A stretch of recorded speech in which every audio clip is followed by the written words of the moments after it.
Est-ce que je peux me permettre, puisque vous êtes un peu à l'origine de la présence du village de Neve Shalom, ce qui vous a persuadé de satisfaire à la demande du père Bruno Hussard lorsqu'il est venu vous demander de lui prêter une surface quand même assez importante de terrain pour créer son village.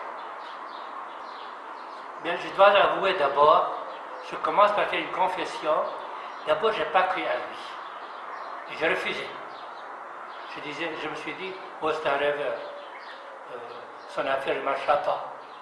Et c'est dommage de gaspiller, donner un terrain comme ça, qui ne servira à rien. Et ça a duré assez longtemps. Mais à la fin, je me suis convaincu que son idée était bonne, surtout quand j'ai vu déjà un commencement de réalisation tout près de chez nous ici, dans un bâtiment que nous avons prêté. Et à partir de ce moment-là, je suis à fond pour Neve Shalom. Et non seulement, on avait donné déjà 220 hectares, dernièrement, on leur a ajouté encore 20 autres hectares qui font suite au terrain qu'ils occupent déjà, cela en vue du développement de ce village. Pour le moment, ils n'en ont pas besoin, mais il semble qu'ils ont beaucoup de demandes de gens qui voudraient venir habiter chez eux, et comme ça, ils pourraient se développer et arriver jusqu'à 180 foyers. C'est extraordinaire, mon père, que vous acceptiez de participer à cette belle démarche, et même que vous la rendiez possible, parce que sans vous, elle n'aurait pas pu avoir lieu. Dieu soit béni. Celui qui nous a inspiré, qui nous a donné le courage de le faire, et qui nous a donné le terrain. Parce que c'est grâce à Dieu qu'ils ont pu acquérir ce terrain